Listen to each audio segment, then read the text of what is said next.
सामने आए, उन्होंने आंदोलन किया। छात्रों के आंदोलन में किस प्रकार से हमारे पार्टी के बड़े नेताओं ने उनसे बातचीत की, समाधान निकला, आंदोलन समाप्त हुआ और जो मूल विषय कई वर्षों से 2014 तक भारत के स्वतंत्रता से 2014 तक पेंडिंग था, अर्थात पेपर लीक से कैसे बचा जाए, एग्जामिनेशन को और सुदृढ़ कैसे किए जाए, जो माफिया है पेपर लीक के पीछे उनको किस प्रकार से कड़ी सजा दी जाए। 2024 में भी कानून बना था, उस कानून को संशोधन करके उसको और सुदृढ़ बनाना, उसको और कठोर बनाने की प्रक्रिया देश के सबसे बड़े लोकतंत्र के मंदिर पार्लियामेंट में आरंभ हुआ। लगभग 45 मेंबर ऑफ पार्लियामेंट्स ने उस बहस में भाग लिया। माननीय मंत्री श्री जितेंद्र सिंह जी ने इस बिल को टेबल किया और पूरी बहस में वो मौजूद रहे। उन्होंने आज थोड़ी देर पहले उत्तर भी दिया और अंततोगत्वा वोटिंग के माध्यम से आज वह कानून भी बना है। मैं तो सबसे पहले आप सबको बधाई देता हूं। मैं प्रधानमंत्री नरेंद्र मोदी जी को धन्यवाद भी करता हूं। इस सरकार को पार्टी के प्रवक्ता के नाते, पार्टी के कार्यालय से सभी कार्यकर्ताओं की तरफ से भी धन्यवाद करता हूं कि पेपर लीक के जो मामले होते थे उन पर किस प्रकार से संपूर्ण रूप से पूर्ण विराम लगे और किस प्रकार से जो माफिया, जो व्यक्ति, जो संस्थान उसमें इन्वॉल्व होते थे उसको रोकने के लिए एक सख्त कानून आज बना है। 45 एमपी के बोलने के क्रम में आज राहुल गांधी जी ने भी भाग लिया और राहुल गांधी जी ने भी अपने मंतव्य को रखा, मगर हुआ वही जो हम सबको संदेह था, हुआ वही जो राहुल गांधी जी के साथ हमेशा होता है।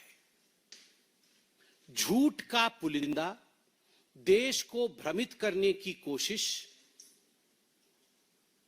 सदन के अंदर हंगामा खड़ा करने का प्रयास, क्योंकि आप झूठ, अमर्यादित शब्द, इन सब का प्रयोग करोगे तो सत्यापन के लिए आपको बोला जाएगा, अमर्यादित शब्द हटाए जाएंगे। तो आज वही हुआ है। राहुल गांधी जी के पास कोई तथ्य नहीं थे।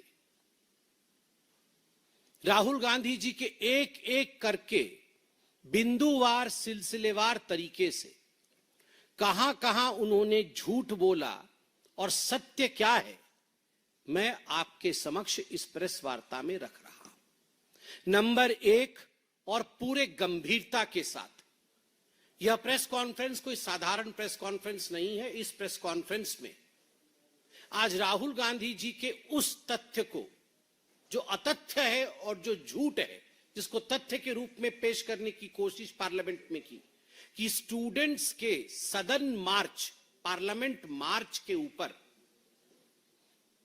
गोली चलाई गई, इसका खंडन किया जाता है कड़े शब्दों में।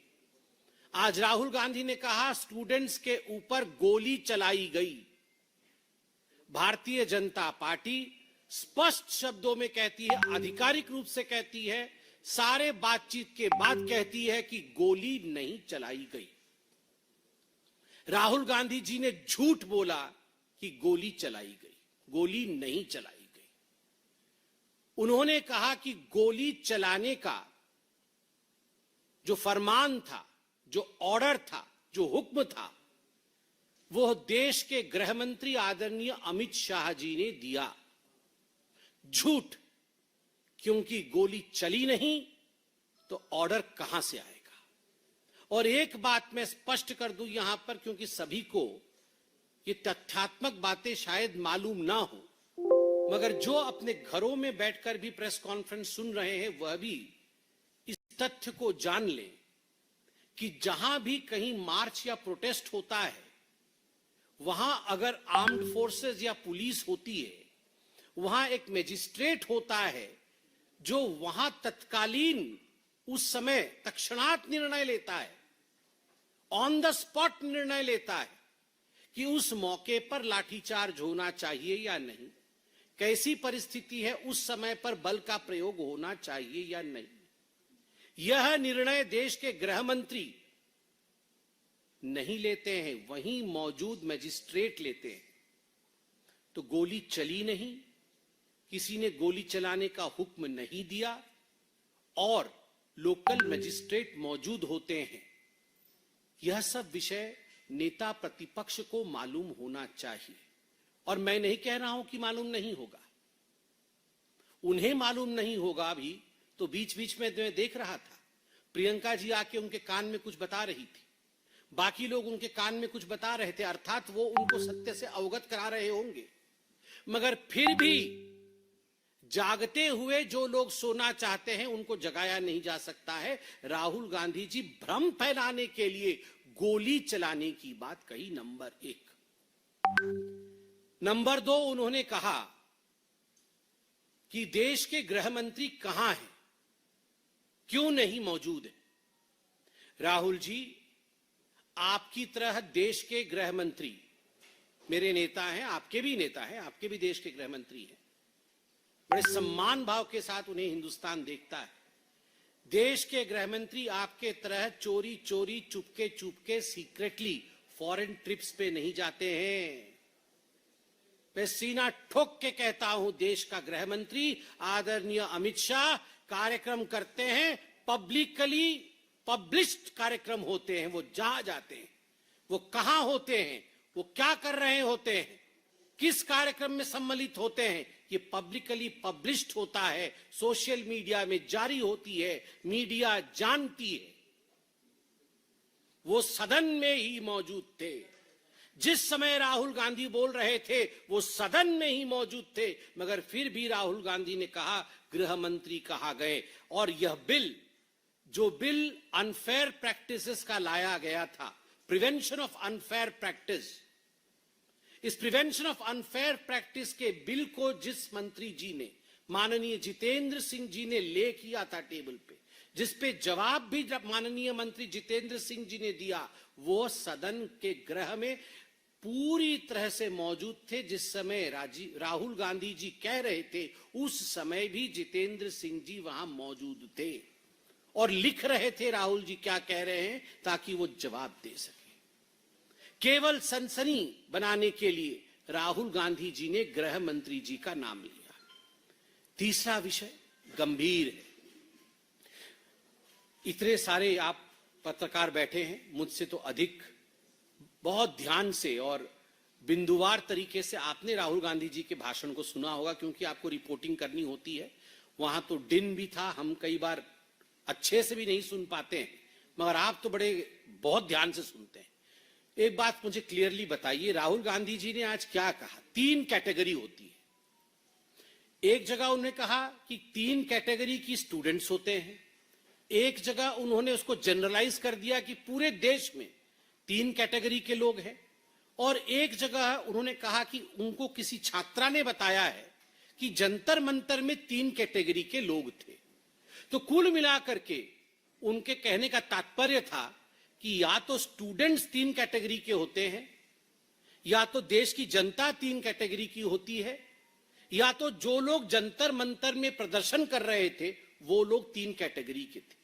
एक कैटेगरी है स्टूडेंट्स, दूसरा कैटेगरी है इडियट, और तीसरा कैटेगरी है अंधभक्त।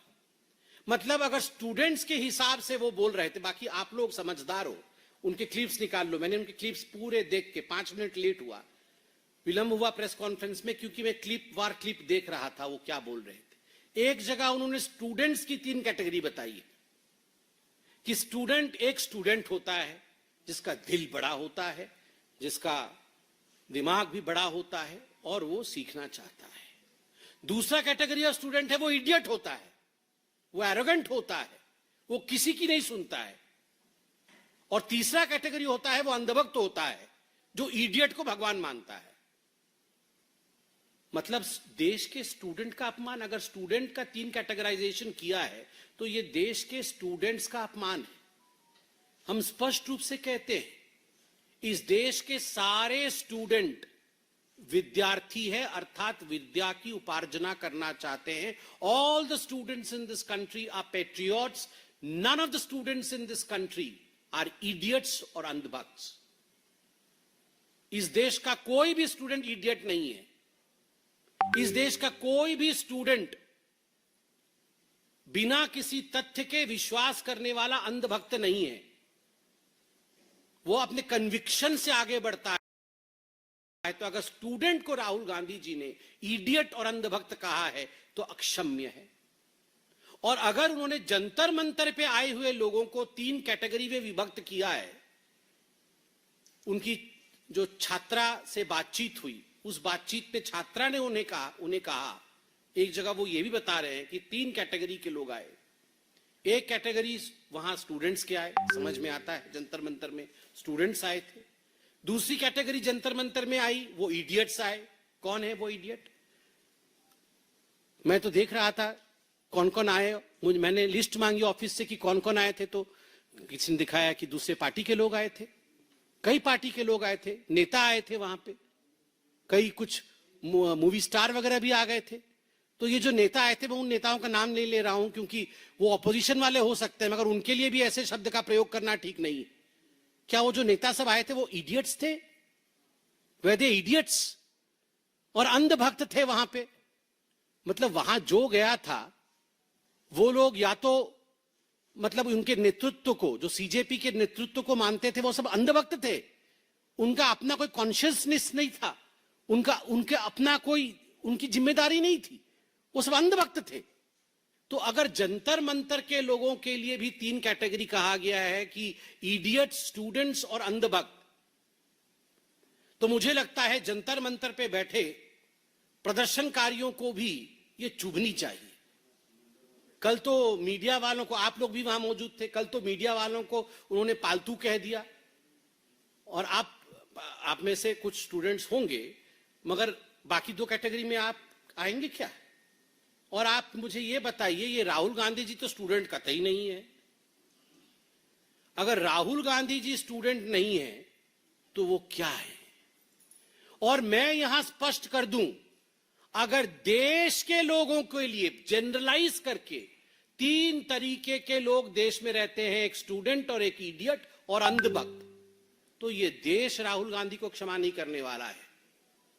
यह देश के लोग इडियट नहीं है, देश के लोगों को पता है इडियट कौन है, मगर देश के लोग इडियट नहीं है और देश के लोग अंधभक्त नहीं है। देश के लोग भक्ति, आस्था के प्रति रखते हैं। देश के लोग उसी को चुनते हैं जो उनकी सेवा करता है। तो देश भी उन्हें क्षमा नहीं करेगा अगर उन्हें इडियट और अंधभक्त कहा जाए। और वैसे भी पार्लियामेंट के अंदर, सदन में, इडियट इज एन अनपार्लियामेंटरी वर्ड। मुझे लगता है पहली बार इडियट शब्द का प्रयोग इतनी बार हुआ है सदन के अंदर। राहुल गांधी जी खुद अपने आप को पहचानते हैं, राहुल गांधी जी खुद अपने आप को जानते हैं, मगर आज मैं कहना चाहूंगा राहुल गांधी जी सदन के मर्यादा को देखते हुए सदन के अंदर खुद अपने आप को भी इडियट नहीं कह सकते हैं। क्या राहुल गांधी जी खुद अपने आप को सदन के अंदर इडियट कह सकते हैं? नहीं अलाउ करेंगे हम। वो जानते हैं सच्चाई क्या है, देश भी जानती है, हम भी जानते हैं और आप भी जानते हैं, मगर फिर भी Rahul Gandhi can not call himself also an idiot with in the premises of the parliament, with in the house, because the house has a decorum.